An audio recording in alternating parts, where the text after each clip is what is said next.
我没离婚之前，你就是第三者。赵露思新剧里的许妍真是将平静的风感演绎到了极致。当看到第三者在大庭广众之下对老公拉拉扯扯，走上前去反常而又猝不及防的抬手就是一巴掌，只要老娘一日不离，尔等终是小三。方磊被许妍这一巴掌给扇得直接懵了逼，他是怎么做到扇人耳光还这么丝滑转场的？他凭什么打我呀？他说的没错，谁说我们离婚了？方磊快要被这夫妻俩给玩疯了，这是要离婚撕破脸的状态吗？怎么感觉有些冒离神和藕断丝连？许妍净身出户什么都没有带，唯独带了沈浩明给他办的那张美容卡。要是能把里面的钱给退出来，应该还能有个10几万。可办卡容易退卡难，服务员这秒变脸的态度真是让许妍大开了眼界。不好意思啊，我好像没有收到这个退款信息，能不能麻烦帮我确认一下？退款是原路径返回的，我记得上回是您先生陪你办的卡。哦，我想起来了。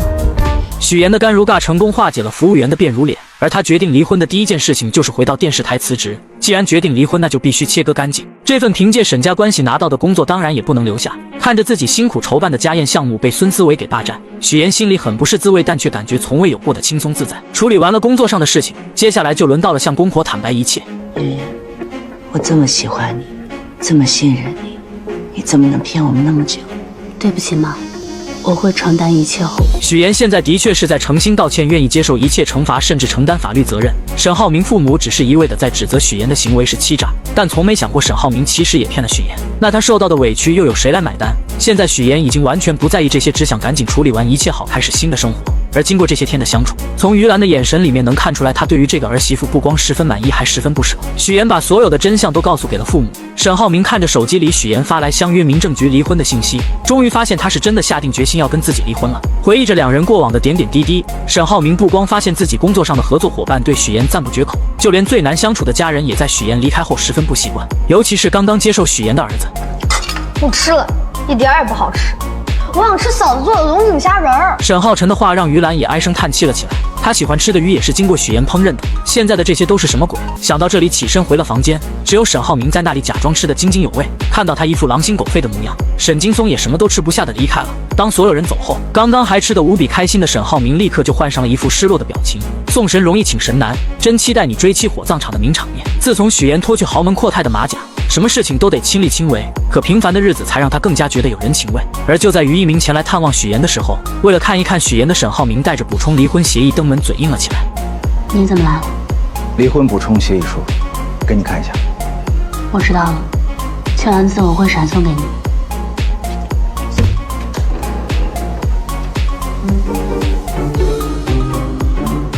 正好我今天没事，坐下来一条条对一下。全身嘴最硬的沈浩明为了能跟许妍说说话，也是费煞了苦心。而当他进去话还没说两句，就看到帮许妍换下水管的于一鸣走了出来。这醋缸子打翻了，真是一发不可收拾。这位是高中同学于一鸣，沈浩明。他就是你的老公？你好。你好。许妍如释重负地走出公司，然后来到沈家，向公婆坦白了一切。我这么喜欢你，这么信任你，你怎么能骗我们那么久？婆婆在意的一直都是许妍这个人，对于许妍的欺骗，她内心是纠结的，而公公则在意的是他们的离婚会不会影响到公司的声誉。许妍听完后承诺，在手续办出来之前，对外她都会说去创业了。对不起。许妍真诚地向沈家二老道歉，她放弃了一切，也善意地向浩辰撒谎。她去创业工作忙回不来，沈母对于这个儿媳非常满意，她不仅能帮上儿子，还能将家里的一切打理得井井有条。看着许妍离开的背影，她心里很不是滋味。楼上的沈浩明也同样如此，他没想到许妍得知自己不爱他后会如此的决绝。隔天沈浩明跟黄总打高尔夫的时候，黄总提起了许妍，夸奖她聪明能干，就算是签约合作了，还挤出时间去看他岳母。他一直以为许妍只是为了合作才去接近的，没想到他还是会花费心思去看岳母，不停地夸奖许妍。还真的很不错，你们两个般配，我能看得出来，作为家人，他是真心对你的。此刻的沈浩明会不会后悔呢？晚上，沈浩明回忆着他和许妍之间的点点滴滴。许妍帮助他完成合作，又帮他挡了老吴那一刀，这些举动都在表达着许妍是真心爱他的。他的内心无比纠结。而自从许妍离开沈家后，沈家就乱成了一锅粥。反应最大的就是浩辰。不吃了，一点也不好吃。我想吃嫂子做的龙井虾仁儿。他要创业，每天工作很忙，不能天天给你做饭。他创业就不能回来住吗？可肯定是你惹她生气了，你还不承认？浩辰离开后，婆婆也没有了胃口，因为她早已习惯了许岩做的饭菜。沈浩明将一切都看在眼里，却假装在饭桌上吃得很香，结果父亲也叹气地离开了。此刻的沈浩明这才意识到许岩在这个家里的重要性。另一边，在出租屋的许岩正在修水管，可他修理了半天也不见好，维修的人员也一直没来。正巧于一鸣过来帮他修好了。许岩一直以为于一鸣还喜欢自己，便明确说明自己不喜欢他。于一鸣明白他的意思，表示喜欢他的是18岁的自己，现在的他已经放下了，而且还喜欢上了乔林。原来两人在长久的相处下渐渐喜欢了上彼此。就在这时，沈浩明以送离婚补充协议的名义来找许岩。离婚补充协议书，给你看一下。我知道了，签完字我会闪送给你。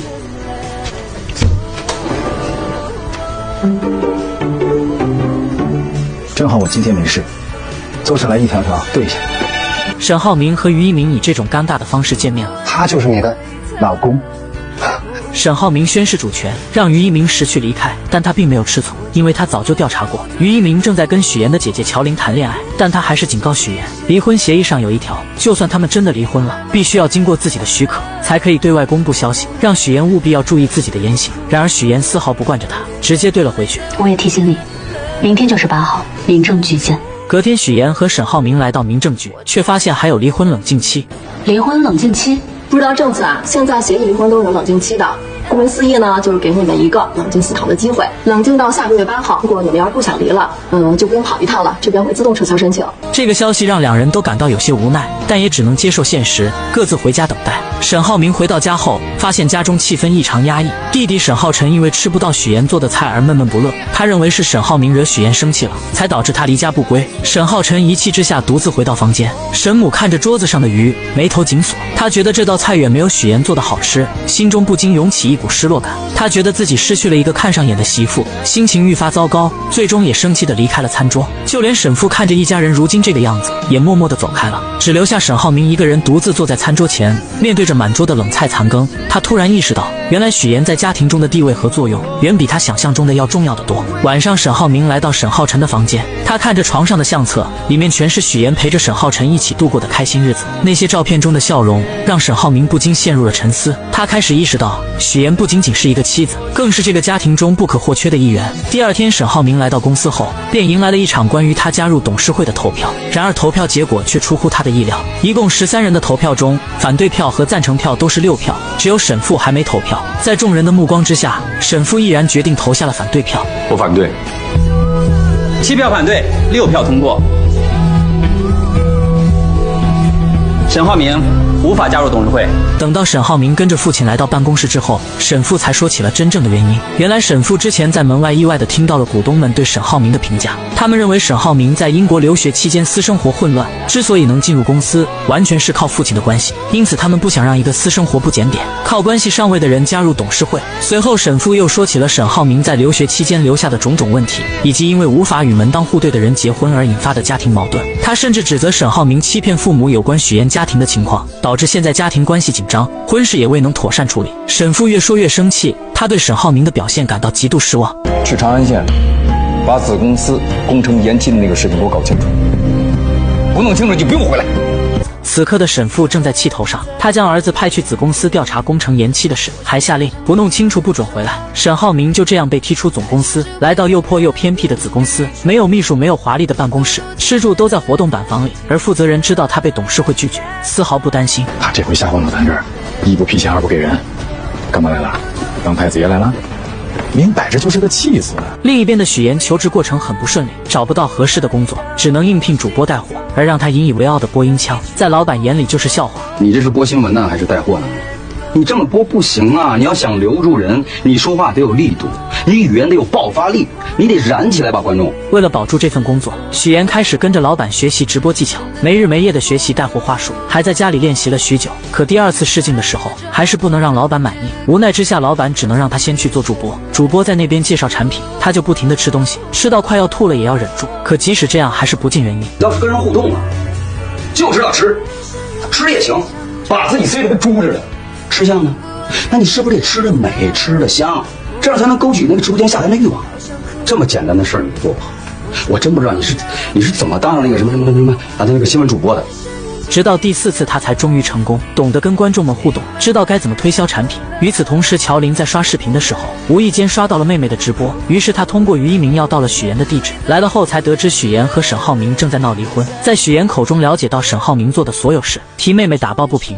但一开始的确是我做错了。许岩现在想清楚了，沈浩明不是他想要的人，现在他只想尽快把婚离掉，不想再有任何欺骗，也不想再和沈浩明有任何瓜葛。可姐姐心疼他这样太辛苦，比直播苦的工作多的是了，而且我觉得我现在过得很坦荡，不像之前那样随时害怕被揭穿，清醒胆战的过日子。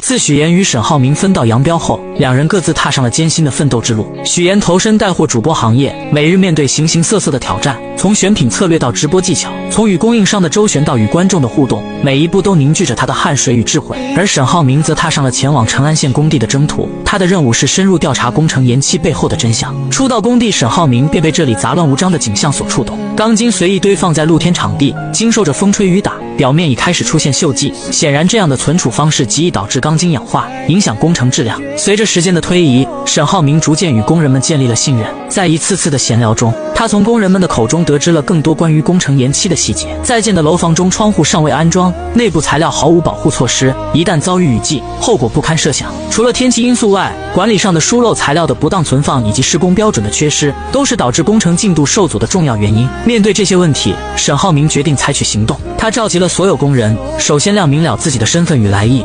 客套话我就不多说了，我这次来这儿主要是调查我们工程延期的问题。随后详细列举了他在工地中发现的种种问题，从钢筋的锈蚀到楼内材料的保护，从施工标准的缺失到管理上的漏洞。沈浩明深知，如果这些问题不解决，工程将无法通过验收，更无法按时交付。于是他果断提出了返工的要求。然而这一决定并未得到所有人的支持。带头的小包工头首先提出了异议，他声称公司目前资金紧张，无法支付返工所需的费用，要求沈浩明先解决资金问题，工人们才愿意继续工作。同时他还强调自己只是按照公司的要求施工，对于工程质量问题并无直接责任。面对这样的回应，沈浩明并未动摇，他敏锐地察觉到工人们施工质量的低下以及缺乏统一标准的问题。为了激励工人们提高施工质量，沈浩明提出了签署个人合同的想法。他承诺，只要工人们能够按照标准施工，保证工程质量，他将亲自监督工资的发放，确保每个人的劳动都能得到应有的回报。然而这一提议却遭到了小包工头的误解，他认为沈浩明此举意在挖角，试图将他的团队纳入麾下。面对误解，沈浩明耐心解释，他强调自己的目的只有一个，那就是确保工程的质量和进度，同时保障工人们的合法权益。为了打消工人们的顾虑，他还特意准备了一袋子现金，表示每天工作结束后，工人们都可以到办公室领取当天的工资。这一日结工资的承诺瞬间点燃了工人们的热情，他们纷纷表示愿意与沈浩明签署合同，重新投入到工作中去。就在小包工头准备抗议并带领部分人离开时，沈浩明一个电话便叫来了一大批新的工人。在沈浩明的带领下，工地上的各项工作开始有条不紊地进行起来。回到办公室后，沈浩明并未放松警惕，他向工程负责人询问了工程延期的具体原因。负责人解释说，材料和人工的涨价是导致工程进度受阻的主要原因。然而沈浩明却有着不同的看法，他认为材料和人工的涨价只是表面现象，真正的原因在于工程的多次返工，浪费了大量的材料和人力。他还暗示这其中可能存在着不为人知的利益输送。3天，就3天时间，把整个项目初始到现在，所有采购的报价、实际支出、员工工资整理一遍给我。与此同时，另一边的许岩也在为自己的事业奋斗着。他成功申请成为了单独直播间的主播，开始了自己的带货之旅。在一次直播中，陈琳偶然刷到了许岩的直播间，并将这一消息告诉了沈浩明。于是当沈浩明看到直播间里的许岩正在热情地推销无骨鸡爪时，他的目光被一个疯狂下单的观众所吸引。查看头像后，他发现这个人竟然是沈浩辰。于是一场无声的较量在直播间里悄然展开。沈浩明也加入了疯狂下单的行列，与沈浩辰争起了榜1大哥的位置。然而最终还是沈浩辰更胜一筹，稳稳守住了榜首。这50、70、100的，这好几百单了，能吃完吗？搞批发的？你管他是不是搞批发的呢？这就是他直播间的金主爸爸，妥妥的榜1大哥。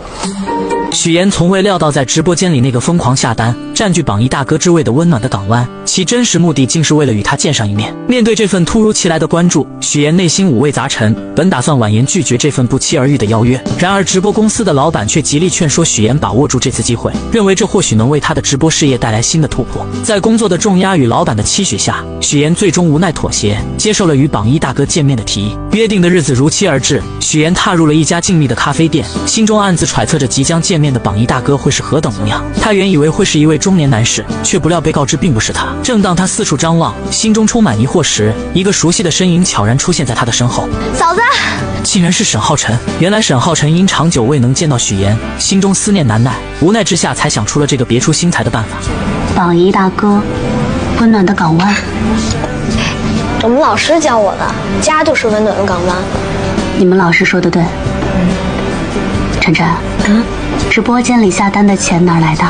他借助阿姨的手机，以榜一大哥的身份在许岩的直播间疯狂下单，只为能引起他的注意，进而获得一次见面的机会。阿姨得知此事后，出于对许岩的关心与帮助，也欣然同意了这个计划。然而当许岩得知真相后，却并未因此感到开心，反而觉得这份见面方式过于刻意。他执意将下单的钱转给阿姨，并明确表示不希望沈浩辰在任何的直播间下单。面对许岩的坚决，沈浩辰只得坦白，那几百单的无骨鸡爪，他已悉数送往了沈浩明经常捐助的福利院。这份善举让许岩对沈浩辰的印象有所改观。沈浩辰趁机提起，自从许岩离开后，沈浩明一直陷入深深的困苦之中。他看得出哥哥对许岩的思念之情，他恳求许岩能够回家，重新回到沈浩明的身边。然而许岩却只是默默聆听，未做任何回应。沈浩辰也补充道，沈浩明因工作原因出差去了外地，家中只剩下他一人，倍感孤独。还记得我的手机号码吗？记得就可以打电话给我。如果你想我的话，打电话给我，我就来接你，想去哪儿玩都可以。次日，许岩如往常一样开始了他的直播带货。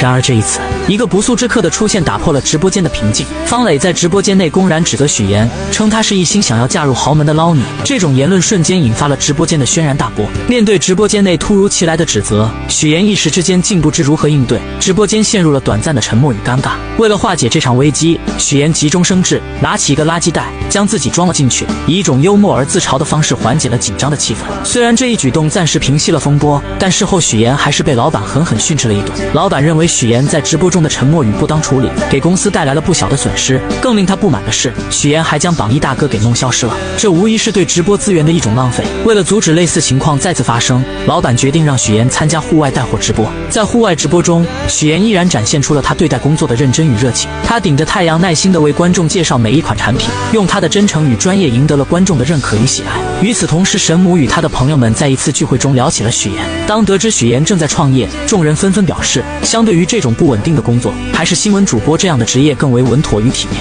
甚至有人开始怀念起许岩在新闻主播岗位上的风采。就在这时，方磊再次出现在众人面前，他热情地邀请各位阿姨参加一个活动，却没想到这个心怀不轨的女人竟然将众人带到了许岩带货的现场。阿兰，是我眼花了吗？那个女孩是妍妍吗？当沈母与朋友们发现许岩正在这种环境下工作时，心中不禁涌起一阵复杂的情绪。沈母本想上前与许岩打招呼，却似乎碍于面子而犹豫了。而众姐妹则开始纷纷吐槽，认为许岩在这种环境下工作，实在是有损沈家的风评与形象。他们的话语中充满了对许岩的不解与失望。你再怎么说也是沈家的儿媳妇，卖大米鸡蛋，这么自降身价，只会叫人瞧不起。咱们几个才有钱几天啊，就忘本了。蕾蕾，你今天是故意让我来看戏的。而面对太太团的贬低，于兰更是化身护系狂魔，将他们都对了回去。什么叫自降身价？谁瞧不起谁啊？孟总啊，你跟你老公开建材厂那会儿，也睡过仓库吧？马总呢？创业不需要日晒雨淋吗？你们家是做水泥厂起家的，那时候约你，每次见你从头到脚都是水泥，一拍一股子灰，忘了？你别看我暴发户嘛。说完，于兰根本没有理会方磊，转身离开。方磊的如意算盘又落空了。事后，于兰坐在车上看着许岩辛苦的样子，心疼的流下了眼泪。于是他特意派司机过去买了100单。这时，一直跟许岩交好的美玲姐也过来支持许岩。小许，你一个人出来创业，我们都支持你，加油！许岩四处看了看，找到了坐在车上的于兰，心里无比感动。什么？我们家主播太牛了，上面请。谁来的？于老板。我只是想要摆脱曾经那些错的，重新开始新的生活。既然决定了要离婚，那之后彼此就做陌生人。原来沈浩明得知许妍直播带货后，特意将自己收拾了一番来见她。下车，他看到许妍如此辛苦地干着这些活，眼里露出了一丝心疼。这一刻的他终于明白，许妍再也不是以前那个为爱撒谎的小女孩，而她为了弥补自己内心的愧疚，选择用钱来解决。他认为许妍完全没必要辞职，来过这样的苦日子。我不需要。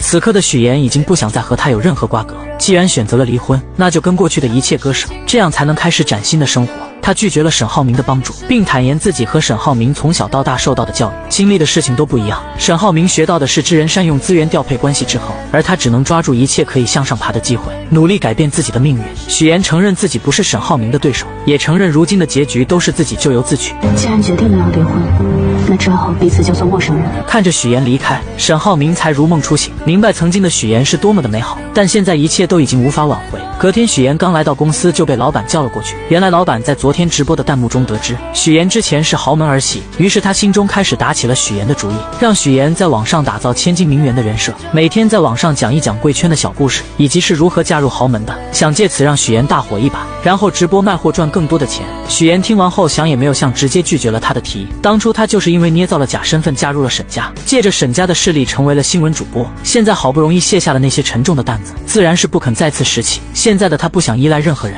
只想通过自己的努力获得成功。怎料老板却依旧不依不饶，无奈之下，许妍决定结算完这个月的工资就离开这个让他压抑不已的地方。怎料老板却恶意克扣许妍的工资，将助理宣传、联系商家所有的费用全部都加在许妍身上，最终许妍的工资由原来的2万直接变成1400。工资明细可不可以给我看一下？我觉得不合理。人钱少啊，那你就听我的呀，随便编个故事。你比如说，一个女强人嫁入豪门，又通过自己的努力变成了豪门，这人设多励志，分分钟成为头部主播，你就不用在这忍气吞声了。工资明细，麻烦发我邮箱，我不干了。许妍明白老板不会善罢甘休，为了不给沈家添麻烦，她选择了辞职。而许妍在失业后，还是会像往常一样来姐姐家，给她填补各种生活用品，却无意间看到姐姐为了省钱，把柜台里的试用品带回来。试用装很多人用过的，其实不太卫生的，哪能？许妍本想着再劝一劝，这时姐姐的朋友打来电话，还哭得十分伤心。原来作为服装设计师的瑶瑶极具有天赋，设计的服装也很好看，但却因为没有钱买配饰，在全国服装大赛上名落孙山。她哭得很是伤心，大家不停安慰着她。而看到瑶瑶的设计后，许妍有了一个大胆的想法，那就是创业做服装生意。而许妍的执行能力也很强，她将大家集合到一起，说出了自己的想法，大家都很是赞同。眼下设计师有了，女模特有了，乔琳可以做妆造设计，许妍又很擅长策划营销，正好卡里还有15万，几人一拍即合，准备成立一个属于自己的民族服装品牌。但创业可不是那么容易，许妍想利用短视频来帮自己的品牌打广告，可视频发出去后，点赞和关注都不尽人意。有人点赞了，有人点赞了！哎，这几个没了，才41个赞。怎么搞的？是不是这个时间点大家都不怎么刷手机啊？不久前，沈浩明被父亲下派到子公司调查工程的事，项目负责人担心吃回扣的事情被发现，整日里联合包工头给沈浩明难堪。沈浩明很是聪明，一一化解了这些矛盾。怎料总经理不肯罢休，找到一群混混来到工地闹事，迫切的想要把这个太子爷给赶走。一个少爷刀子，我看他怎么斗这帮流氓。对，就是让他知道这滩的水啊没那么浅，他哪儿来呀？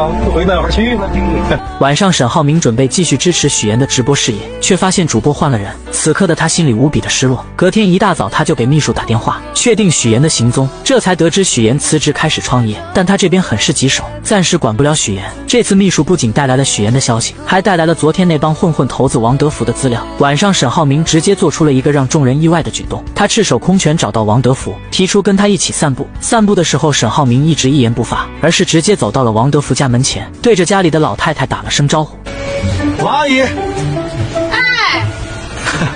小婶啊！王德福无奈之下只能先让随从们离开，而沈浩明则跟王阿姨表示今天来家里是谈生意的。此时的王德福心里再不情愿，也不敢在母亲前面发作，只好将沈浩明请到家里去。而沈浩明则开门见山地说出了自己的建议，他建议王德福先不要想着收回工程款，忽悠他继续投钱修路，这样的话之前投入的钱就能成为投资款。不仅如此，沈浩明还答应，只要房子建成，王德福不仅能优先选房，还将小区里的绿化项目都交给他来做。王德福听完有这好事，立马同意与沈浩明合作。处理完这件事后，沈浩明就设了一顿简单的鸿门宴，邀请总经理过来谈谈。我请了新总经理，明天到任。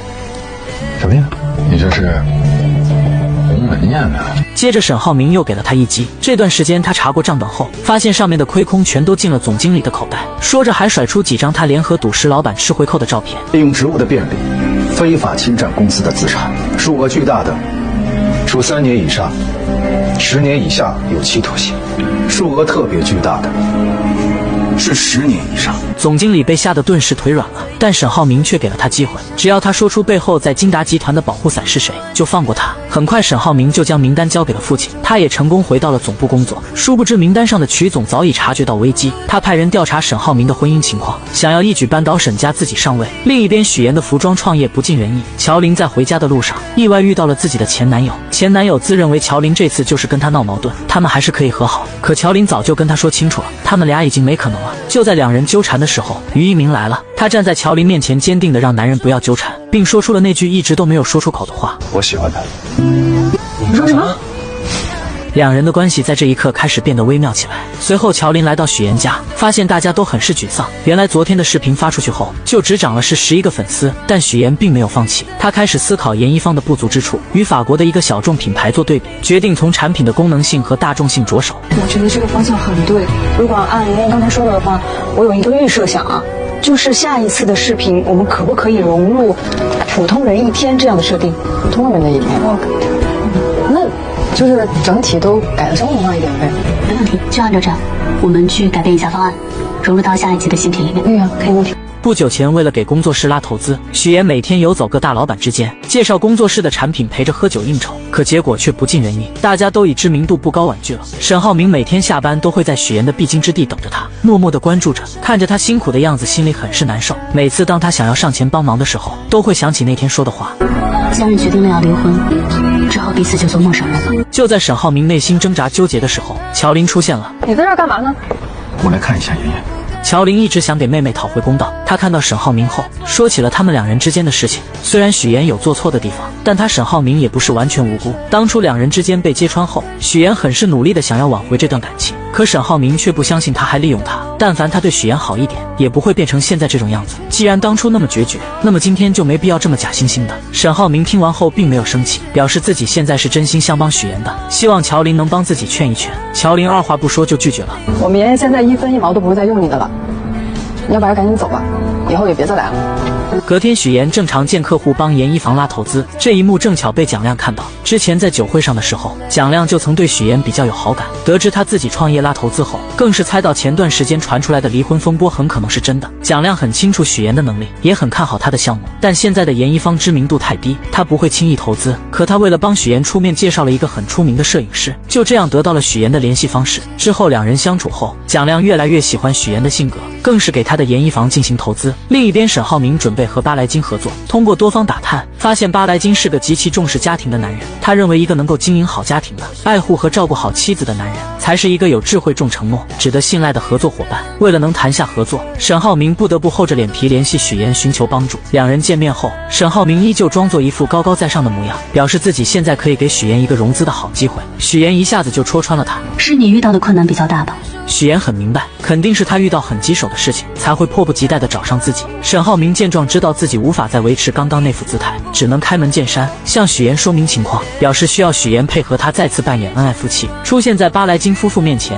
以此来博得好感，达成合作。说着把资料递到许妍的手里，许妍接过资料，了解完情况后，开始跟他谈起利益问题。而当他得知沈浩明要是能达成此次合作，能给沈家带来至少10个亿的时候，果断提出要100万的报酬，这让沈浩明很是惊讶。他知道做服装行业很烧钱，本以为许妍会提出更大的要求，没想到就只要100万。而为了再次和许妍搭上关系，他提出1000万，不过是入股而不是报酬。没等他说完，许妍直接拒绝了。我没有想让你来做我的甲方，这一次的合作是平等的，我只拿我的酬金，其他的我都不需要。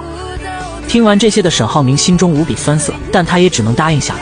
好，就这样说好了，100万当做你的酬金，但是你必须要记住，巴莱金先生很看重夫妻感情，我们必须要在他们面前表现得非常非常恩爱。合作愉快。合作愉快。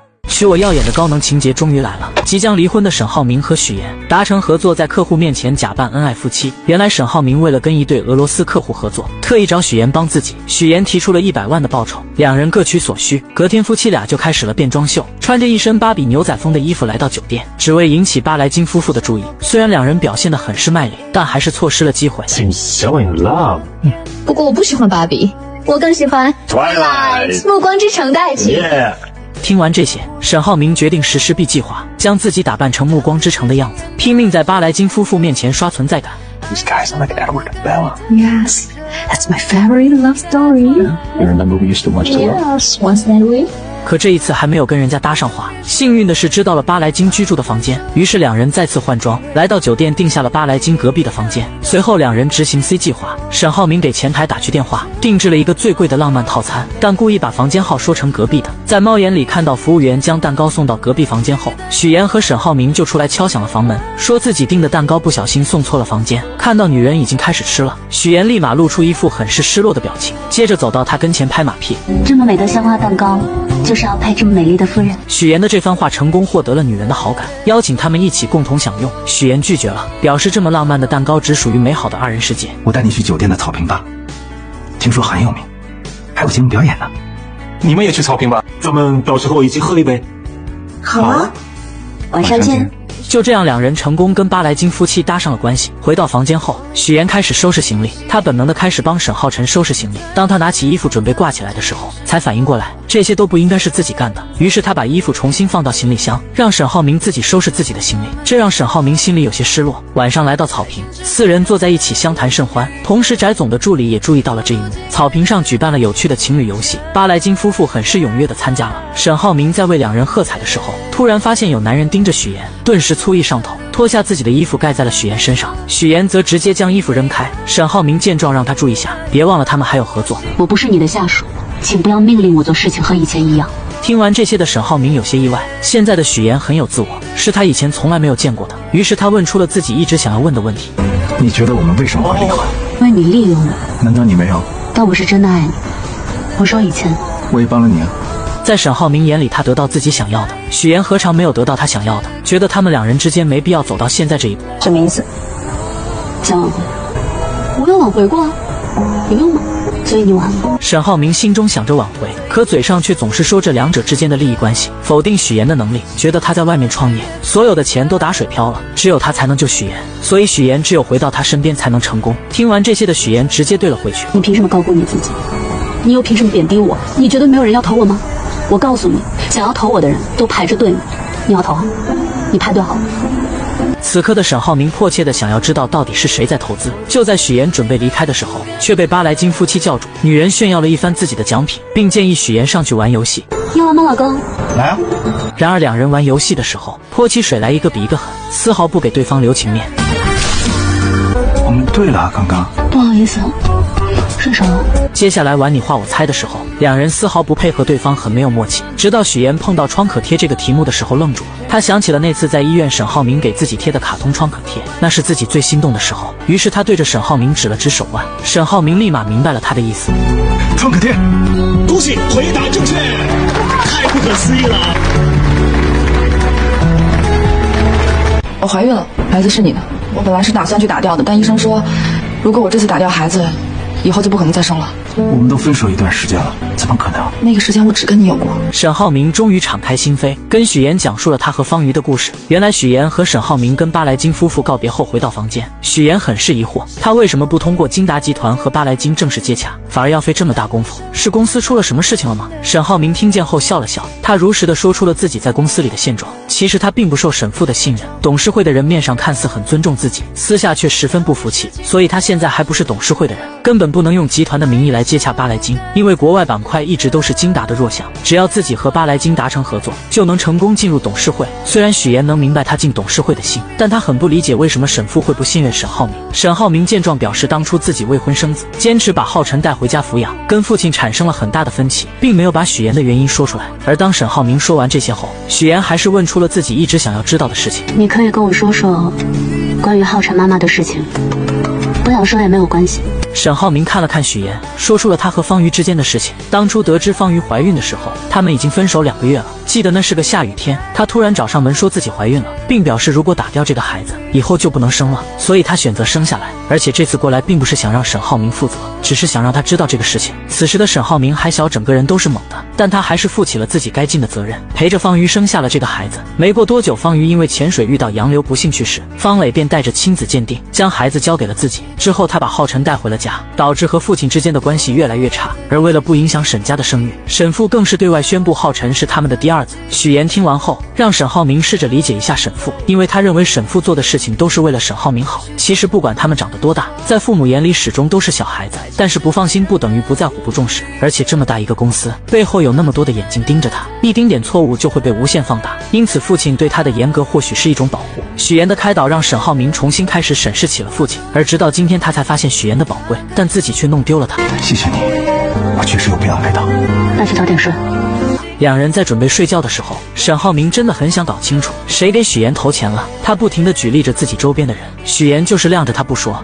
我的事情你不要管，你也没有权利知道。不要老是问这样的问题，注意你自己的位置。晚安。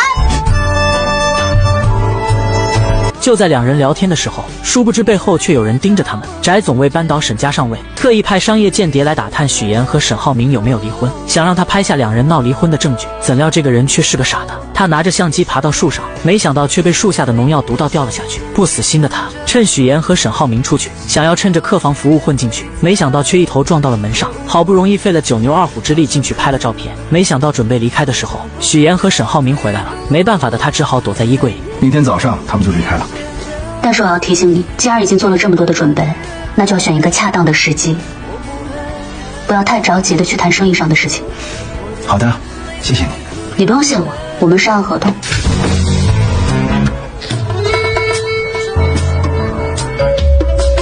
不久前，两人还在因为与巴莱金合作的事情扮演恩爱夫妻。在逛街的时候，沈浩明还借着合作给许言描了眉毛。起初，许言看着旁边有人，为了完成任务只能答应，但看到对方认真的样子，不心动是假的，毕竟那是自己真真切切爱过的人。之后，两人回到房间，准备聊一聊后续的计划。突然，衣柜里传来动静。面对这突如其来的状况，两人并未表现出丝毫的慌乱或声张，而是默契地选择了静观其变。沈浩明心思缜密，他故意向许言提及自己已与巴莱金达成重要合作的消息，以此作为掩护。随后看似不经意地打开了衣柜门，当那名男子的身影映入眼帘时，他随即以取毯子为由，巧妙地利用衣柜门夹住了男子的脚。这一举动既是对男子的警告，也是为了进一步观察其反应。事后，沈浩明向许言解释，衣柜中的男子受伤不轻，极有可能是竞争对手派来针对巴莱金夫妇的间谍。他之所以没有直接揭穿，是担心打草惊蛇，让真正的幕后黑手逃脱。为了不让男子察觉到他们的怀疑，两人继续保持着日常的对话，言谈间未露半点破绽。不久之后，沈浩明与许言一同前往拜访巴莱金夫妇。出乎意料的是，那名男子竟也出现在了会面现场。男子一见到沈浩明，便立刻换上了一副热情洋溢的面孔，主动与众人攀谈起来。他故意提起许言与沈浩明最近传出的离婚风波，以及许言辞职投身直播带货行业的决定。对于这些敏感话题，许言早有准备，他从容不迫地解释道，自己辞职是为了创业，直播带货只是初步尝试，失败后他便转而创立了研一方。男子见话题未达预期效果，便又拿出了自己偷偷拍摄的照片，照片中许言与沈浩明分床而睡，似乎印证了离婚的传言。面对这一证据，沈浩明不慌不忙地解释，昨晚他们玩了一个泼水游戏，由于配合不够默契，两人互相泼水，结果闹了点小别扭，这才导致了分床而睡的情况。若要人不知，除非己莫为。如果二位真的不是分居，敢不敢带我们去你房间参观一下？随后一行人来到了沈浩明的房间，众人一进门便被眼前浪漫而温馨的布置所吸引。房间内不仅装饰的别具一格，还摆放着一些趣味横生的玩具，显然是沈浩明精心准备的。他们好有情趣啊！抱歉，破坏了你精心准备的惊喜。男子见状心中暗叫不妙，但仍不死心，又拿出了二人在家中争吵的画面作为证据。然而沈浩明与许言却镇定自若地解释，那只是许言在做瑜伽，而他在一旁打电话，根本不存在争吵的情况。男子见无法再找到破绽，只好尴尬地提出晚上请众人吃饭以表歉意。晚餐时分，男子再次发难，他指出许言未戴婚戒，这一细节立即引起了巴莱金夫妇的好奇。就在许言一时语塞之际，沈浩明深情地望向他，坦言两人之间确实存在一些小矛盾，他做过许多让许妍伤心的事，但回想起许妍在他工作繁忙时给予的支持，照顾他的父母，帮助他的弟弟，甚至在他事业上遇到困难时出谋划策，他深刻意识到许妍在他生命中的重要性。虽然此刻他们是在演戏，但这些话却是沈浩明的真心话。说着，他从口袋中掏出了许妍的婚戒，单膝跪地请求许妍的原谅。那下次不能这样。肯定不会。这一幕深深打动了在场的每一个人，许妍眼中闪烁着泪光，她接过婚戒，并在众人的见证下深情拥吻。这一举动彻底打破了外界关于他们离婚的传言，也让巴莱金夫妇对这对夫妻有了更深的认识。经过这段时间的相处与考验，沈浩明终于赢得了巴莱金的认可。在巴莱金离开之际，他宣布沈浩明的公司正式进入了候选名单，这意味着他们将有机会获得巴莱金集团的重要合作项目。沈浩明也有机会能够进入董事会了。随着一切尘埃落定，许妍向沈浩明表达了自己准备回去的打算。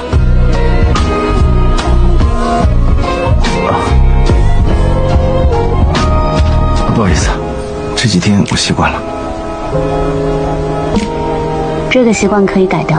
哦，你这个大摇头，万年不变。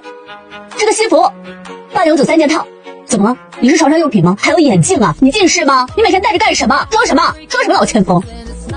即将离婚的许妍和沈浩明再也不装了，开始吐槽起对对方的不满。原来沈浩明在送许妍回去的路上，许妍还是忍不住把蒋亮是投资他的人说了出来。沈浩明听完后觉得蒋亮就是一个花花公子，全都是靠他姐姐懂什么投资。许妍看到他这副看不起人的样子，顿时怒火上头，但他还是很耐心的解释，承认自己昨晚说有投资人是骗人的，可人家蒋亮也是看了他们最新一期的视频才开始确定的投资。真的是好演技呀！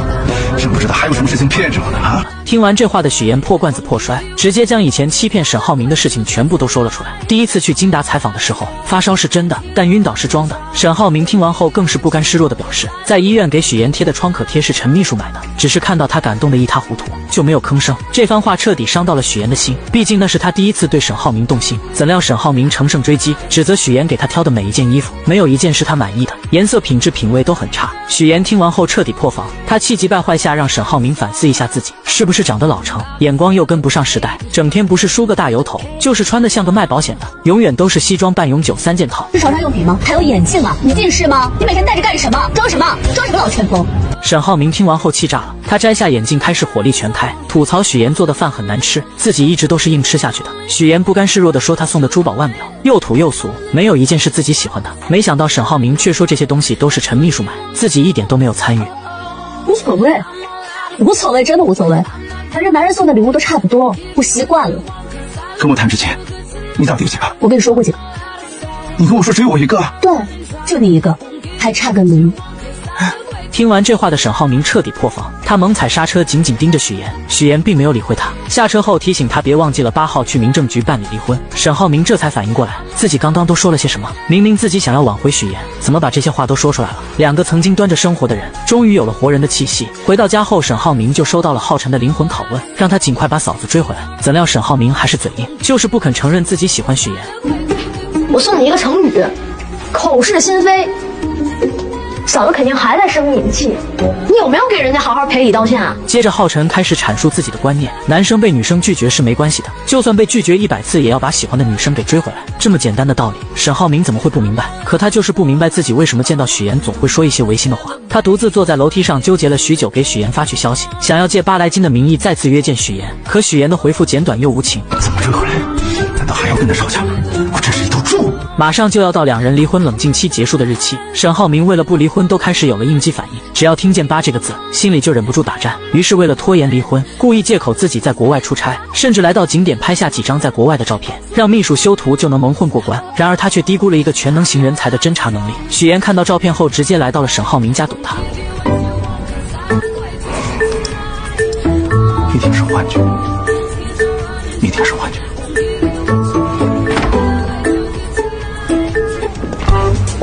你不是在俄罗斯吗？为了不和许妍办理离婚，沈浩明可真是用尽了手段。他先是谎称自己去国外出差被许妍戳穿，接着又是装病，来到医院将全身都检查了一遍，来拖延去民政局的时间。我建议要先从头开始查，先从耳鼻喉眼科开始。行。随后许岩陪着沈浩明在各个检查室里来回穿梭，而沈浩明为了拖延时间，更是磨磨蹭蹭，一直到最后的检查项目，沈浩明在厕所整整待了半个小时，还是许岩实在忍不住上去将他叫了出来。现在4点55了，5点半就下班了，来不及了。来感觉了，来感觉了，憋着，流完混再尿。等两人赶到民政局，却被工作人员告知系统已经关闭，办不了。要想离婚，也只能再次提交申请，等到下个月的8号再来。沈浩明听完，心中很是窃喜，而许岩则恨不得将他暴打一顿。隔天，蒋亮以投资人的身份约许岩出来，两人来到一家电影陈列馆，馆内陈列着大量的拍摄道具。蒋亮表示，这个是一家私人博物馆，是他朋友开的，而他是这里的超级贵宾。每当他想安静丝毫的时候，都会来这里，没有人会打扰他。接着又讲起了自己小时候的故事，为的是激起许岩的同情心，让他注意到自己。可他的如意算盘很快被另一个女孩揭穿，为了不让许岩误会，他只好找个借口把女孩支走。另一边，沈浩明独自喝酒解闷，方磊得知后找了过来，并告诉他，现在圈子里传得沸沸扬扬的，说许岩正跟蒋亮打得火热。他着急找下家呀。许岩是我爱人，管住你的嘴。你还护着他，他就是把你当成一个有钱的冤大头，你还护着他。沈浩明，你真的应该好好看看他有没有给你戴过绿帽子，还是说绿帽子你早就戴习惯了？方磊本想着刺激一下沈浩明，没想到人家连看都不看他一眼，恼羞成怒下，直接拿起酒杯泼了过去。你打我呀！你怎么不打我呢？你打我呀！就在这时，韩律师找了过来，将方磊给扛走了。沈浩明很是烦闷，喝醉酒的他来到许岩家楼下，却看到蒋亮对许岩表白。吃醋的他立即走上前宣誓主权，接着追着许岩来到了电梯，准备跟着上去，没想到却被许岩拦在外面。我听到你拒绝了蒋亮，你还跟他说我们之间的问题是可以解决的。可以解决，就是离婚。说完，许岩就要关上电梯，可沈浩明却笑眯眯地打开了。此刻的许岩很是无奈，他很是平静地表示，两人之间婚姻本来就开始的不体面，只是各取所需。现在他只想好聚好散，而且自己会尽力将事情的影响降到最低，只希望能顺顺利利拿到离婚证。听完这话的沈浩明瞬间愣在了原地，他没有想到许岩是如此的决绝，可还是不死心，按着电梯不放。把手拿开。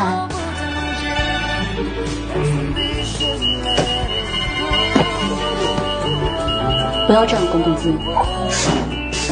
回到家后，许岩回忆起两人之间的点点滴滴，心里很不是滋味，只能靠喝酒来缓解情绪。另一边的方磊也在借酒消愁。突然，韩卫平出现在他面前。韩卫平看着方磊失魂落魄的样子，心中有些不忍，便夺过他的酒杯，语重心长地开始劝解他，让学会3次爱别人7次爱自己，在感情里要做一个清醒独立的女人，为自己而活。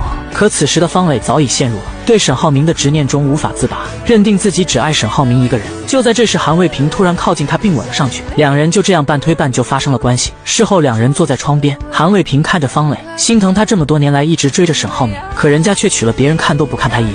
如果有机会搞垮他，你感兴趣吗？你为什么会说出这种话？因为你。隔天，韩卫平来到公司，以见沈浩明为借口，从陈秘书手中顺利拿到了公司战略合作计划，随后来到楼梯间迅速拍下了照片。那么他这么做的目的到底是什么？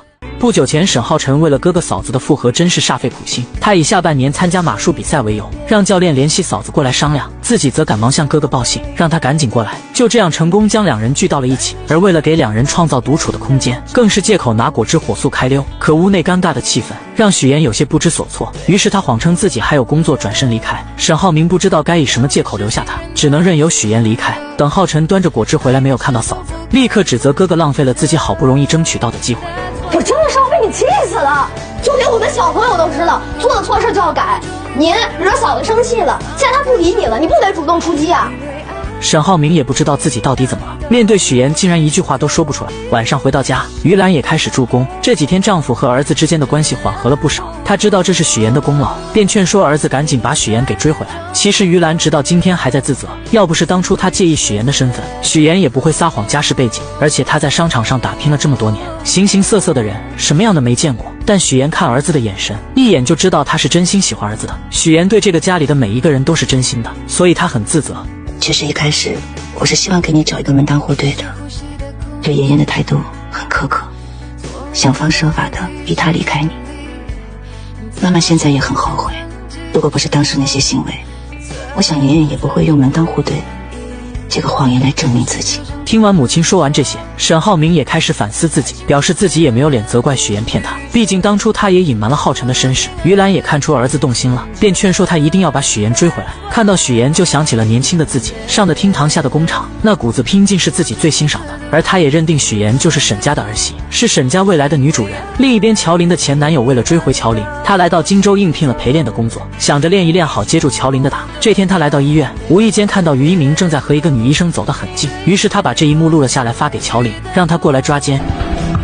太过分了，刚才他拉她的手，现在是他拍她的肩膀，俩人在一起都26分钟，当着我的面口口声声说喜欢你，现在在干嘛？乔琳实在听不下去离开了，而于一鸣之所以跟这个女医生靠得这么近，是因为有病人去世了，同事实在迈不过去这个坎，他过来安慰一下，两人并没有什么越剧。晚上乔琳做了一个噩梦，梦见于一鸣跟那个女生在一起了。隔天一大早，他找到于一鸣，想要搞清楚这件事。于一鸣得知后赶忙解释，可乔琳却觉得他们之间存在很大的问题，还是互相彼此冷静1星期再考虑要不要在一起。与此同时，沈浩明正听着陈秘书汇报许妍的创业进度。妍姐之所以那么努力，就是想证明她的实力和优秀给你看。现在不是讲究什么旗鼓相当、势均力敌的爱情吗？像妍姐那样的独立女性，她肯定希望闯出一番事业再回到你身边。陈秘书的这番话将沈浩明忽悠得一阵暗爽，他开始向陈秘书取经，怎么挽回许妍。陈秘书指导他去找许妍身边的朋友帮忙，最好是男性，因为这个时候男性往往更同情男性。于是沈浩明找到了于一鸣，两人可谓是难兄难弟，一个在分手冷静期，一个在离婚冷静期，可真是有了共同话题，最终达成一致战线，帮助对方渡过难关。乔琳不理我，你可以帮我找他；许妍不理你，我可以帮你说上话。这不就叫人多力量大？咱们2个人肯定比1个人强。说得对，姐夫，妹夫，姐夫，妹夫。许妍怎么也没有想到沈浩明会和于一鸣联手攻略他们2姐妹。俗话说3个臭皮匠顶个诸葛亮，那么2个臭皮匠想出来的办法自然也听不了什么用。原来沈浩明为了挽回许妍，听从陈秘书的话寻求于一鸣帮忙，而于一鸣正巧也因为乔琳的事很是头疼，2个同病相怜的人就这样凑到了一起，互相帮助彼此渡过难关。沈浩明甚至将希望寄托了到了恋爱指南上，看着书上的心灵鸡汤津津有味，一旁的于一鸣更是拿出电脑随时标记书中的重点部分，甚至做了一个 PPT， 真是一个感念一个真感激。现在道理是有了，但具体怎么实施却是个难题。就在2人纠结的时候，许妍发来语音消息：明天有空吗？我们咖啡厅见，浩辰学校的事。就在沈浩明准备回过去的时候，于一鸣立刻制止了他，表示不要明天，就今天直接去家里。沈浩明二话不说，直接来到许妍家。许妍看到他来很是惊讶，两人约的不是明天吗？沈浩明赶忙表示自己正在附近谈合作，谈完有空就过来了。许妍很是无奈，但也只能让他进来。刚进来，沈浩明就发现许妍准备了满满一桌子菜，以为有男人趁虚而入。这时许妍将浩辰老师发过来的信息转发给沈浩明，这让沈浩明找到了理由。信号不好，这里有 WiFi 吗？我这个路由器坏掉了，要不然你回去下载。没事，我帮你修一下。路由器坏了，正好给了沈浩明机会。他借着修网的名义满屋乱钻，将鞋柜全部都翻了一遍。修完后又借口是网来到许妍的房间，打开衣柜，看到衣柜里全是女人的衣服，松了一口气。就在他趴在地上检查床底的时候，许妍进来了。找什么呢？床下、床上的信号都很好，看洗手间。这番操作让许妍有些疑惑，可沈浩明为了搞清楚许妍请客的人是男是女，便又借着换窗帘磨磨蹭蹭直到晚上，但许妍丝毫没有留他吃饭的意思。就在他准备离开的时候，门铃突然响了。终于来了。你说什么？我说客人来了。沈浩明一脸严肃地打开房门，门外的人看见是他后全都傻眼了。可沈浩明很是厚脸皮的，将自己当成了男主人，将大家请了进来。在此之间，许妍欲言又止，每当他想跟沈浩明说话的时候，都被他给巧妙躲过。乔琳询问妹妹到底怎么回事，许妍只好把今天沈浩明来了后所做的一切都说了出来。那这么早了？行，成全他。哎，别管了，看我的。刚坐下，乔琳就阴阳怪气地说，死前任总是阴魂不散给自己发消息，烦死了，话里话外都在阴阳沈浩明。而沈浩明虽然听明白了，但为了留下来一直装傻充愣，因为他想起了于一鸣说的话，只要自己不尴尬，尴尬的就是别人。既然决定追回许妍，那就要厚脸皮一点。我们来玩个游戏吧，我们用4个字来形容一下前任，怎么样？那我先来啊。油盐不进，有眼无珠，心眼死多。听着许妍的小姐妹们说的话，沈浩明只是笑笑也不说话。在厨房忙活的许妍却十分解气，而为了攻略闺蜜们，沈浩明更是下血本，直接用上金钱大法。看到什么喜欢的可以买，我给大家免单。能免多少？全部。这话一出，瑶瑶的眼睛都亮了。沈浩明接着诱惑，表示自己会让秘书跟着他们，只要看上了当场消费当场买单。这番操作很快就攻略了对面的2个小姐妹，两人都开始夸起了沈浩明。许岩实在听不下去，弄出动静试图唤醒两人，最后许岩还是下了逐客令，将沈浩明赶走了。隔天沈浩明再次找到于一鸣，于一鸣又给他出了个馊主意。沈浩明的执行能力很强，隔天便让陈秘书拿着他每天站在许岩楼下，在办公室望着窗外发呆，以及在工地里看着许岩照片夜不能寐的照片，让许岩看。本以为这些能换来许岩的心疼，可万万没想到许岩接下来说的话让秘书无地自容。什么偷拍能怼得这么近？沈浩明也挺配合的呀，是坐在床上的吧？是啊。那你也在床上啊？你俩都在床上？别人接电话，有信号。别人接电话。谁？哎呦，没人叫你，我俩谁也没人叫我，没谁。哎，好，这不是我家，是要掉头。不是你去哪儿了？等！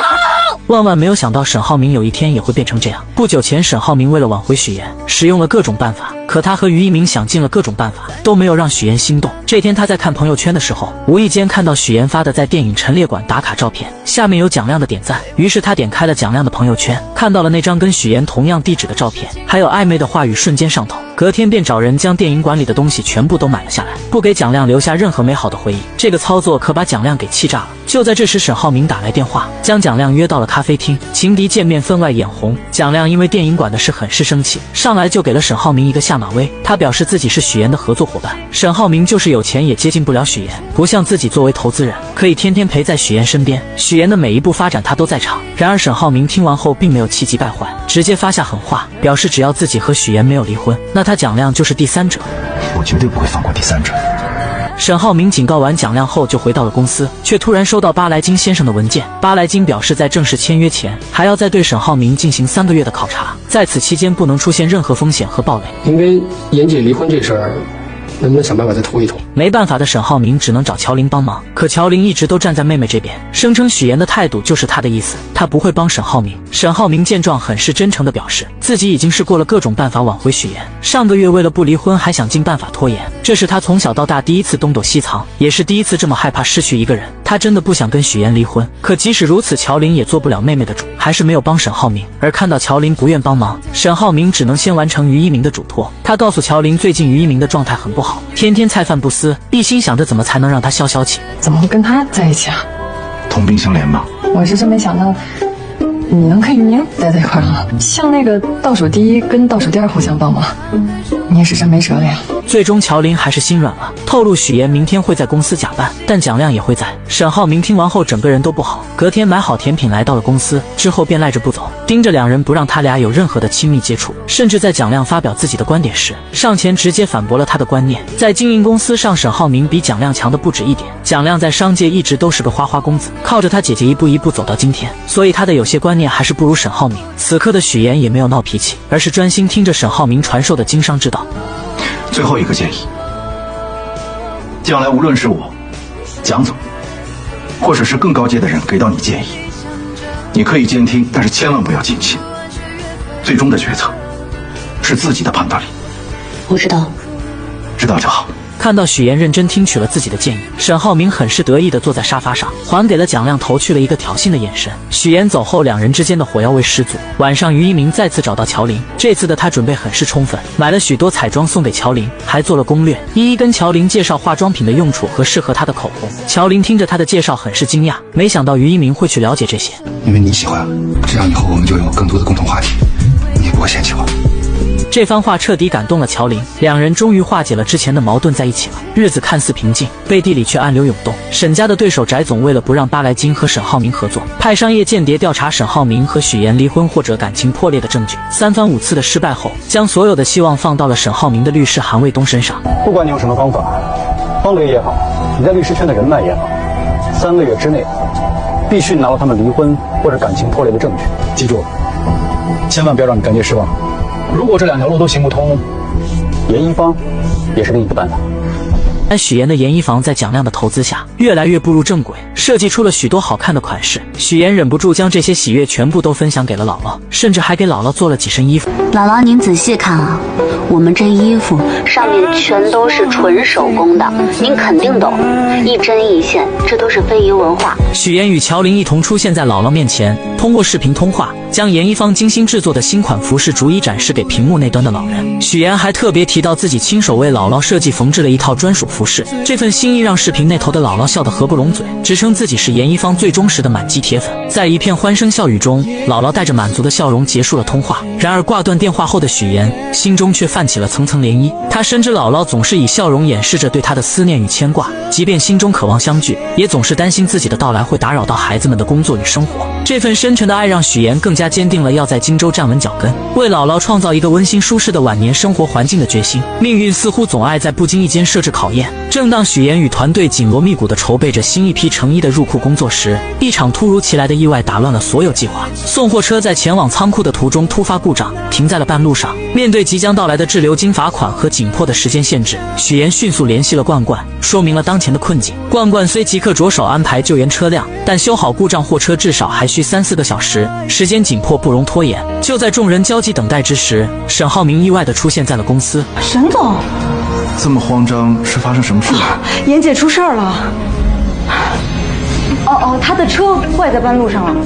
他仿佛是命运派来的救星，迅速驾驶着一辆备用货车赶到了事故现场。没有过多的言语，沈浩明首先让疲惫不堪的许妍上车休息，自己则毫不犹豫地投入到搬运工作中，将一箱箱成衣从故障车上转移至新车上。许妍坐在车内，透过车窗望着沈浩明忙碌的身影，心中不禁涌起一股暖流。他开始意识到，或许沈浩明对他的感情并未如他所想的那般淡去，他正以自己的方式，默默地尝试着挽回这段曾经的感情。看着沈浩明因劳累而微微喘息的样子，许妍终于按捺不住内心的关怀，拿起水和纸巾走向他。沈浩明接过水一饮而尽，那瞬间的满足与疲惫交织在他的脸上，让许妍的心不由自主地软了下来。他询问许妍为何要亲自参与送货这样繁重的工作，言语间透露出对许妍安危的担忧。第一批货嘛，我不想有任何意外，所以就亲自过来验收，要去看一下下一批货的情况。你呢？沈总这么大的公司，自己来帮忙。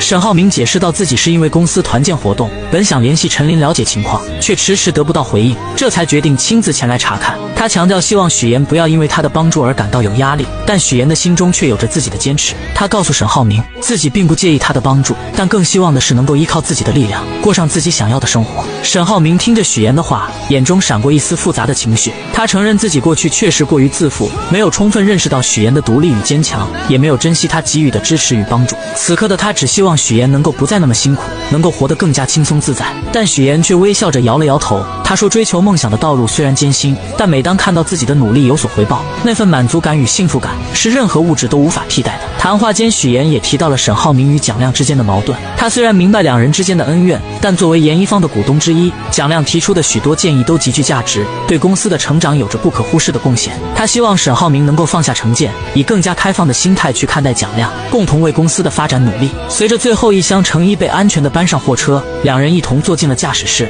踏上了前往仓库的旅程。长时间的劳累让沈浩明不禁靠在了许妍的肩上，车厢内只有轻微的呼吸声和窗外偶尔传来的车流声。许妍静静地坐着，感受着肩上传来的重量，心中五味杂陈。这一刻，他也终于意识到了沈浩明和他之间的感情似乎没有结束。很快，在众人的努力下，研一方的第一批成衣全部售空。研一方的第一批成衣全部售罄。研一方凭借卓越的质量与独具匠心的设计，迅速在市场上站稳了脚跟，用户反馈退货率极低，好评如潮。这不仅是对产品本身的认可，更是对研一方品牌信誉的肯定。许妍敏锐地捕捉到这一市场信号，决定乘胜追击，启动第二批预售计划。他有着更为宏大的蓝图，若第二次预售能取得预期成功，那么第三批预售便可尝试在线上铺开，同时增设生产线，提升产能，以满足日益增长的市场需求。此外，他还计划深化线上营销策略，为第二批衣服的推广做好充分准备，确保各环节无缝衔接。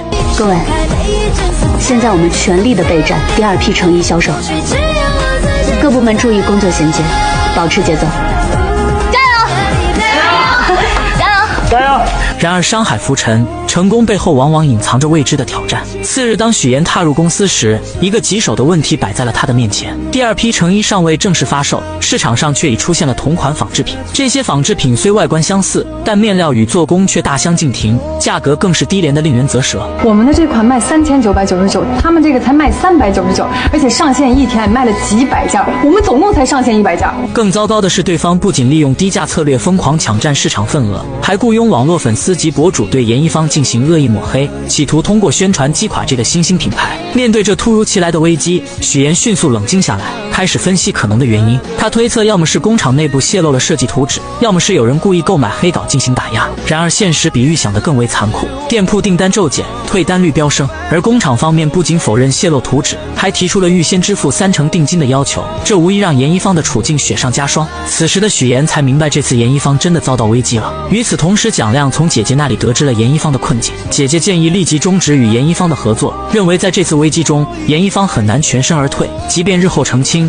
也难以恢复往日辉煌。但蒋亮却有自己的打算，他约许岩共进午餐，试图用自己方式给予他支持与鼓励。餐桌上，蒋亮耐心分析当前形势，表示愿意动用个人资源帮助严一方渡过难关，即便公司暂停资助，他也愿意自掏腰包。然而许岩却婉拒了蒋亮的好意，他深知蒋亮若在公司决策上与主流意见相悖，将会面临巨大的压力与非议。他更倾向于采纳沈浩明的建议，避免与资本过度绑定，保持品牌的独立性与自主性。蒋亮见状只得承诺公司只是暂时暂停投资，待危机解除后，投资将会恢复，他本人也将继续担任投资人角色。但我觉得这件事情呢，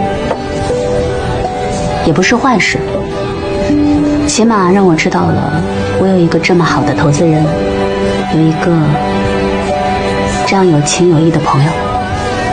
回到公司后的许岩看到团队成员们士气低落，他深知此刻需要的是团结与信心，于是他组织了一场紧急会议，共同面对挑战。会上他做出了决定，首先对所有正规渠道购买的衣服实行全额退货退款，其次暂停与涉及抹黑行为的博主合作。随后他决定不再删除任何负面言论，而是选择正面回应，直面危机。同时许岩还宣布了第3批衣服的制作计划，强调此次必须严格保密设计细节，一旦设计完成，立即投入生产，以更快的速度回应市场需求。然而危机似乎并未就此止步，正当严一方全力应对网络言论时，物料供应商也找上门来，要求提前结清尾款，以防严一方因资金链断裂而无法履行合同。供应商态度坚决，表示这是为了降低自身风险。乔林试图以合同约定为由进行拖延。张经理，咱们也合作挺长时间的了，您今天闹这么一出，这说难听点可叫落井下石。既然您这样，那我也不客气的告诉你，钱你今天肯定拿不到，一切只能按照合同办事。你要是再这么继续闹下去，请你出去。刚才开会已经说过了，如果有任何问题的话，严一方愿意承担一切后果，所以您不用担心。许愿小姐，好久不见。让谁也没想到的是，那个曾处心积虑想要揭穿许岩和沈浩明关系的男人，竟又一次阴魂不散地找上了许岩。他一来便直入主题，谈起许岩目前深陷的种种困境，那副模样仿佛对许岩的处境了如指掌。此时许岩脑海中不由自主地浮现出蒋亮曾说过的话，很少有初创品牌能在短时间内被迅速推到风口浪尖，这背后大概率是有人在暗中操控。你这是在善意地提醒我，还是在警告我？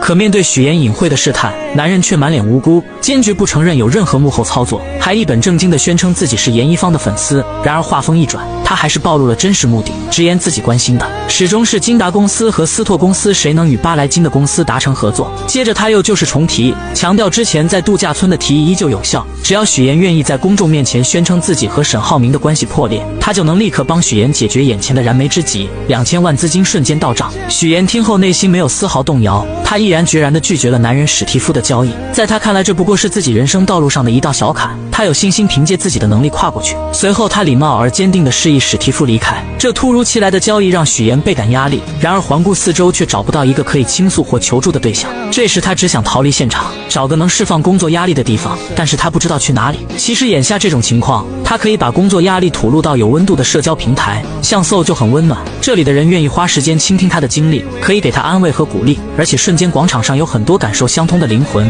有了他们的陪伴，许岩或许就没有那么难受了。想有人陪伴，我推荐 SO。然而命运似乎并不打算轻易放过许岩，一波未平一波又起。严一方刚遭遇外部危机，内部又出了大问题，财务总监突然提出离职，而且态度强硬，声称明天就要走人。许岩顿时慌了神，要知道公司所有的账款往来、供应商对接，可都是这位总监负责的，短时间内根本找不到合适的人来接替。无奈之下，许岩只能搬出合同条款，强调财务属于特殊岗位，必须提前1个月通知离职，以便做好工作交接。可财务总监却不为所动，两人因此在公司里发生了激烈的争执，气氛一度十分紧张。就在这时，林涛意外出现了。他深知财务岗位的重要性，一进来就严肃地指出，必须确保后续工作的连续性和稳定性，移交的材料也必须真实可靠。严总，希望你找一个有经验的人给我交接，否则啊，过时不候。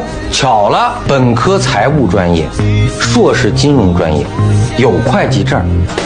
惹到我，算你踢到钢板上了。原来林涛原本打算回老家，但因为之前的一些事情，心里一直过意不去，想要当面向许岩道歉，于是便来到了这里。林涛不愧是从银行出来的专业人士，一接手财务工作就迅速进入了状态，有条不紊地处理着各项事务，一直忙碌到深夜。乔林看到林涛如此辛苦，特意送来泡面。林涛趁机向乔林透露了公司目前的严峻形势，账目上这个月资金只出不进，按照这个速度只能维持1个月了。第二天，许岩又迎来了新的挑战，上次来的材料供应商，这次竟然带着物流和生产商一同前来。三人一见面就气势汹汹地提出，第3批订单的定金必须提高1成。尽管此时公司账户上资金紧张，但为了维持合作关系，许岩不得不勉强同意。可这三人得寸进尺，紧接着又要求许岩结清第2批的尾款。面对三人的步步紧逼、咄咄逼人，许岩没有丝毫退缩和畏惧。没问题，但我也有一个要求，一旦你们收到了款项，严一方将永远跟你们停止合作。我知道现在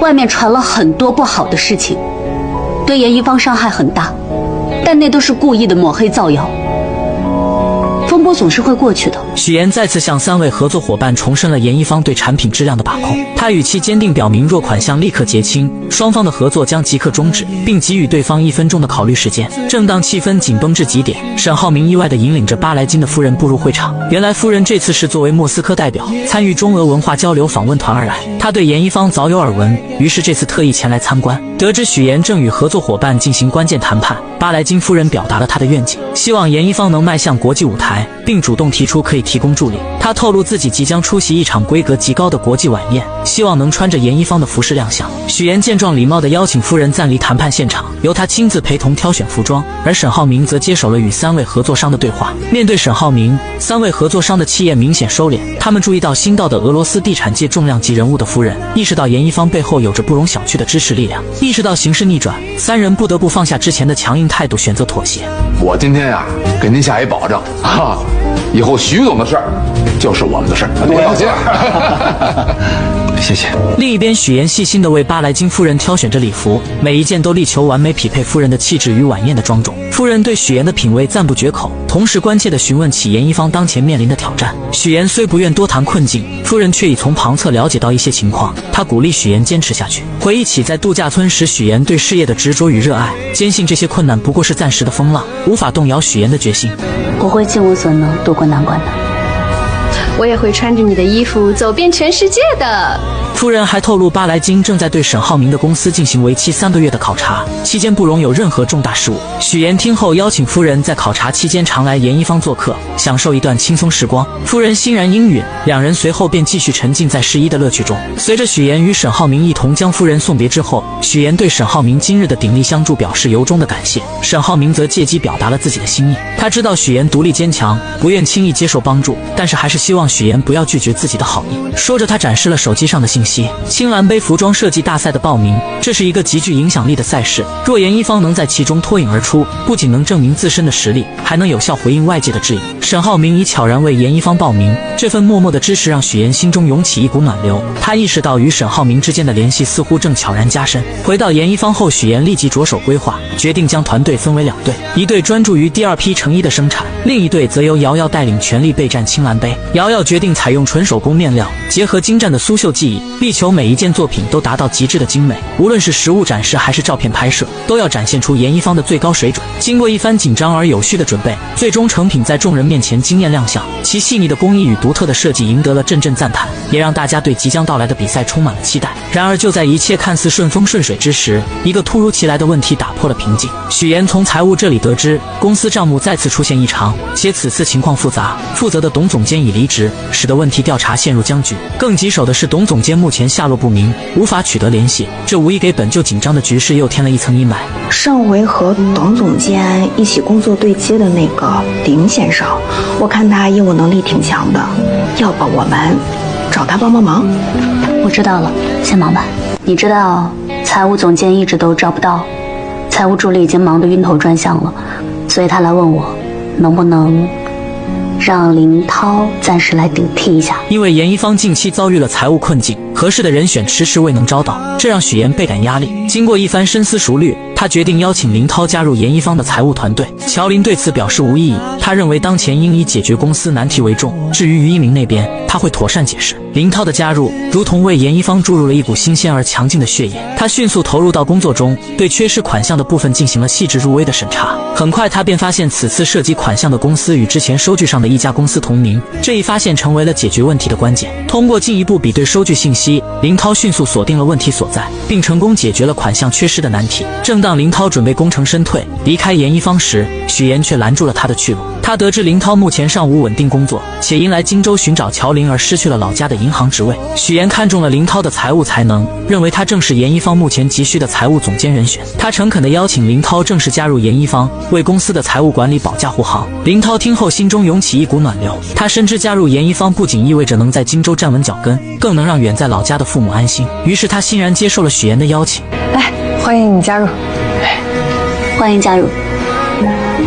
谢谢你们的信任，我一定守好财务这块阵地，让你们没有后顾之忧。然而严一方的麻烦并未就此结束，财务问题刚得到解决，青蓝杯退赛的消息便如晴天霹雳般传来。众人震惊之余，立刻前往青蓝杯举办方处，试图弄清事情原委并寻求解决方案。但举办方态度坚决，表示严一方目前饱受非议，让这样一支队伍参加比赛，无疑会损害比赛的声誉和质量。面对这样的结果，瑶瑶等人虽费劲解释，却也无济于事，只能眼睁睁地看着这么多时间的心血付诸东流。我话都说到这个份上了，你们再为难我也没有意义。你们现在有这个时间，倒不如好好做做公关，洗掉污点最重要。与此同时，沈浩明也接到了退赛的通知。为了帮助许岩挽回舆论劣势，他毅然决定接受孙思维的采访。在采访中，沈浩明详细阐述了严一方所遭遇的困境，以及许岩一直以来的低调与努力。他指出，有人趁机利用劣质商品抹黑严一方，这种行为与建造房子时只追求低价而忽视品质无异。他强调，严一方的品质是无可挑剔的，那些抹黑的行为并不能反映真实情况。沈浩明还表示，自己从许岩身上学到了许多，尤其是他帮助偏远地区居民就业，让家长能回家陪伴孩子的善举，让他深感敬佩。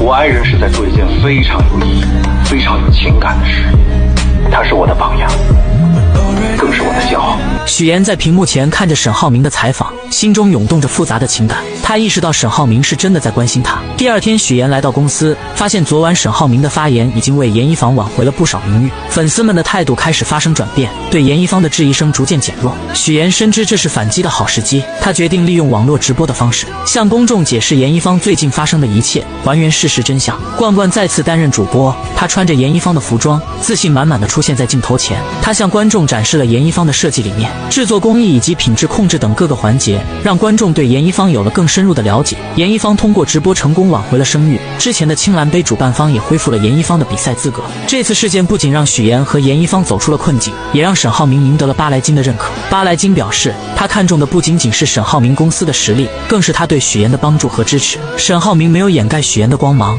而是在背后默默支持他，这种品质让巴莱金深感敬佩，也让他更加坚定了与沈浩明合作的决心。其实让我下定决心和金大的牵手，正是因为看到你经营夫妻关系的智慧，还有你夫人身上的那股拼搏向前的冲劲。严一方的危机刚刚画上句号，就在这时，于一鸣意外的在严一房门外与下班的林涛不期而遇。昔日因为乔林而生的情敌关系，在此刻却意外的迎来了转机。林涛神情坦然，主动打破了沉默。他告知于一鸣，自己已彻底放下对乔林的情感纠葛，此次加入严一方，纯粹是为了助力其度过财务难关，同时也是为自己寻找一个稳定的职业归宿。于一鸣听后心中五味杂陈，但更多的是释然与敬佩。他缓缓伸出手，与林涛紧紧相握，两个男人之间的恩怨情仇，在这一刻化为了无形。希望你能为严一方出一份力，大家都是成年人，也希望你说话算话。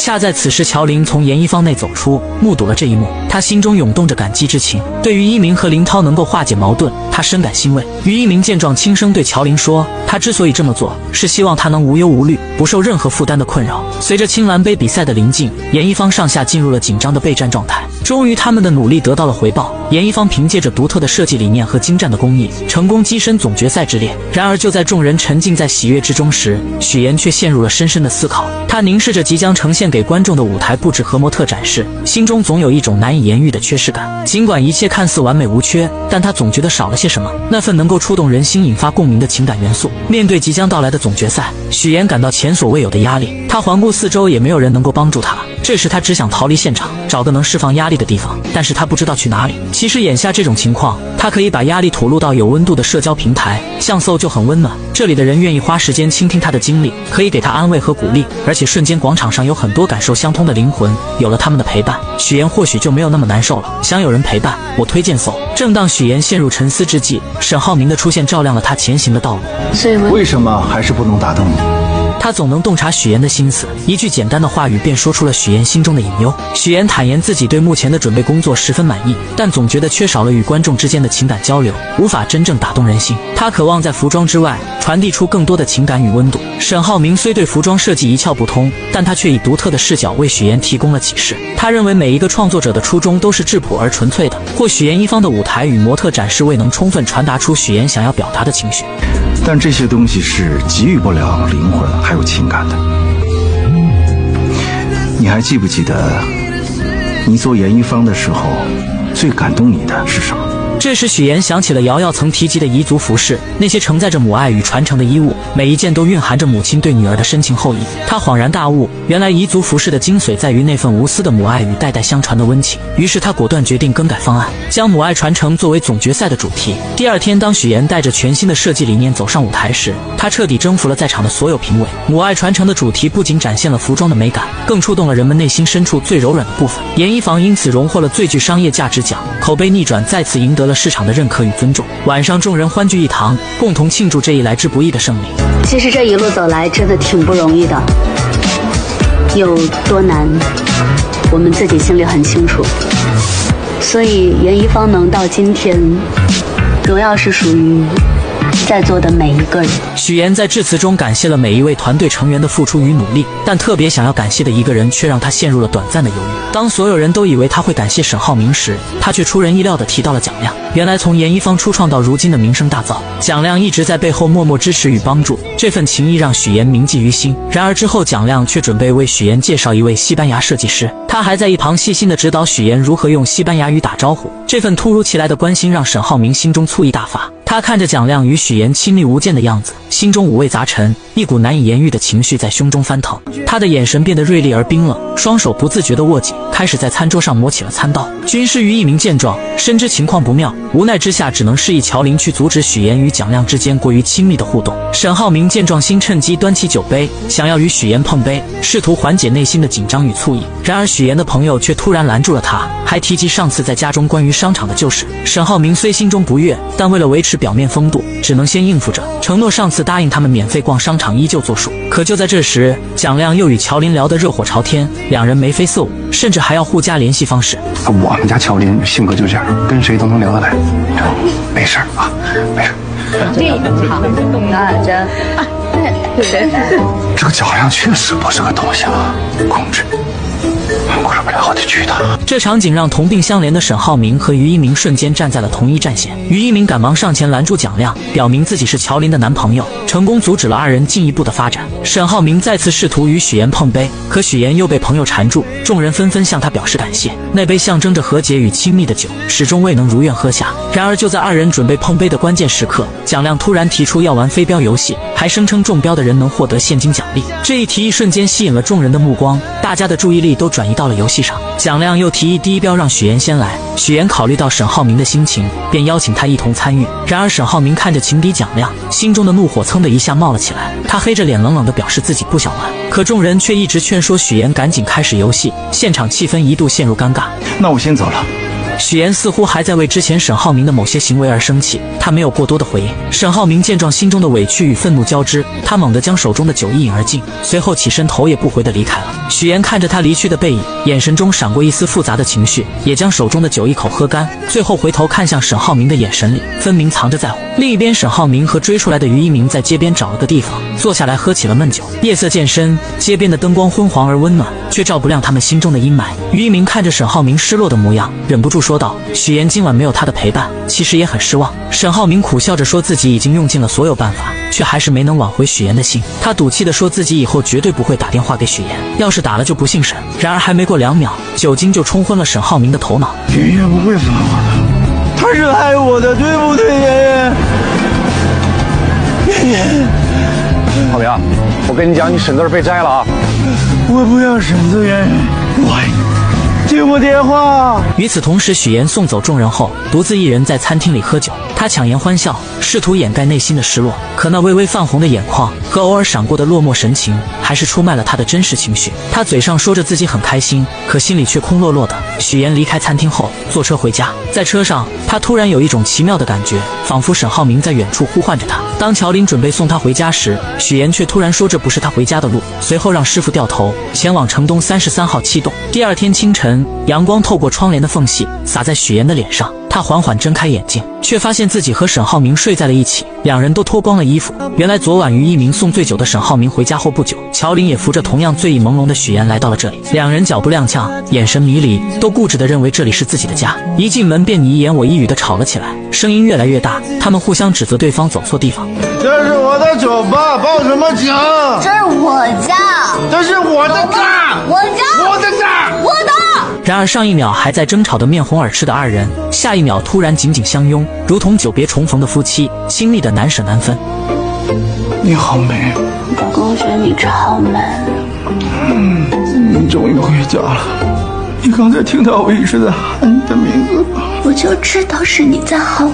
这时许岩不经意间发现家里原本挂着的婚纱照不见了，取而代之的是一幅艺术照。沈浩明见状，急忙走到许岩身边，转过身露出后背，得意地表示艺术照上的人就是自己。说着他伸手拿走艺术照，那幅结婚照便完整地展现在二人面前。这一瞬间，二人之间的关系也隐隐有了恢复到从前的迹象。随后他们的目光又被鱼缸中的观赏鱼吸引，两人兴奋地讨论起来，竟异口同声地表示想要把小鱼煎着吃了。可前一秒还在兴致勃勃计划吃鱼的二人，下一秒就突然吻在了一起，热情而炽烈。乔林和于一鸣看到这突如其来又火辣的一幕，无奈地对视一眼，只好将二人送到房间中去，这才有了今天早上这令人意外又惊喜的场景。乔林和于一鸣向二人讲述完昨晚的闹剧后，便以约会为由匆匆离开了，留下许岩和沈浩明二人独自在家。房间里弥漫着一种微妙而尴尬的气氛，为了打破这份沉默，许岩率先开口说自己要去上班，随后便开始四处寻找昨天落下的包。就在许岩准备离开时，沈浩明突然一个箭步上前，拦住了他的去路，顺势将他壁咚在墙上，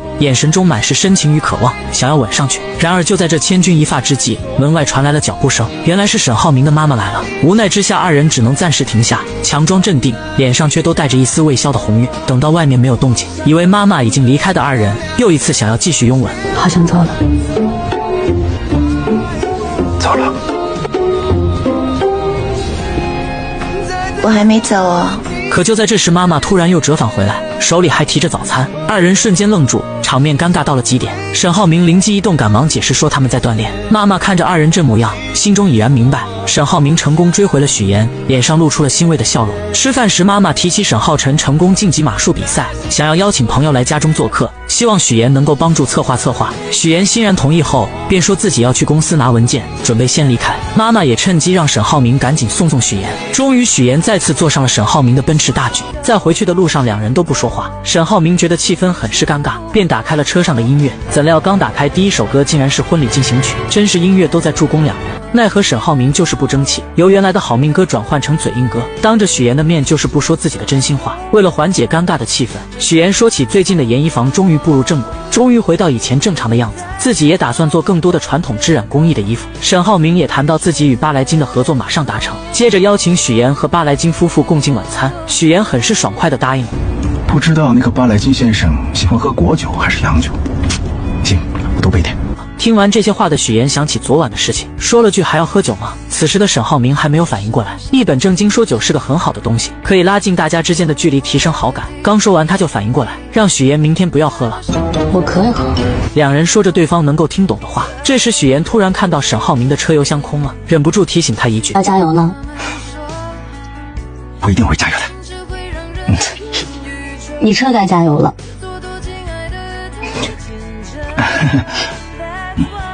回到公司后，许岩在大家口中得知，自从他们在服装大赛获得奖项后，之前找麻烦的工厂也都保证继续合作。这件事情让他深刻意识到，只有自己变得强大了，才会被世界微笑对待。于是他让大家忙完这阵先回去休息休息，整装待发。然而就在这时，门外来了一个男人。男人自称是古北镇经济服务中心的负责人张丰玉，此次前来就是想让严一方宣传一下他们那里的非遗技术草木染。没想到正与许岩接下来的计划不谋而合，双方立即达成了合作。隔天许岩将自己打扮一番，然后戴上婚戒，哼着小曲去参加聚会。可他刚下车就接到了史蒂夫的电话。史蒂夫为了挑唆许岩和沈浩明的关系，将巴莱金对沈浩明有3个月的考察时间说了出来，甚至表示沈浩明之所以帮严一房，就是为了稳住许岩不离婚，达成与巴莱金的合作。许岩听完后想起索菲亚给自己说的话，心中开始动摇，再加上史蒂夫的挑唆，据我所知，今天这个饭局就是为了让巴莱金夫妇相信你们是模范夫妻，感情稳定。他还买了营销号，准备在饭店附近偷拍你们俩，发些恋爱小通稿，做 C 做全套。唉，如果沈浩明搞定了巴莱金的合作，他进董事会也就8九不离10了，没准还1时4秒。说完了吗？差不多了。我只是想提醒你，在生意场上，凡事还是要多一层考虑。许岩虽然对此很是怀疑，但他还是换上一副笑脸走了进去。这一次他并没有坐在沈浩明身边，而沈浩明也发现了他的变化，可他并不知道这当中发生了什么。等送走巴莱金夫妇后，许岩直接松开了手，一脸冷漠地说自己先回去了。沈浩明不知道他怎么了，赶忙将他拉住，因为两人刚开始就是互相欺骗、互相利用，再加上沈浩明确确实实伤到了许岩，这在他的心里已经生了刺，所以这一次许岩不想听他的解释。以后你想帮我，我会大方接受的。毕竟我们都是成年人，讲究利益是很正常的事情。你和我之间的关系就保持各取所需就好，做不了夫妻就当朋友，保重。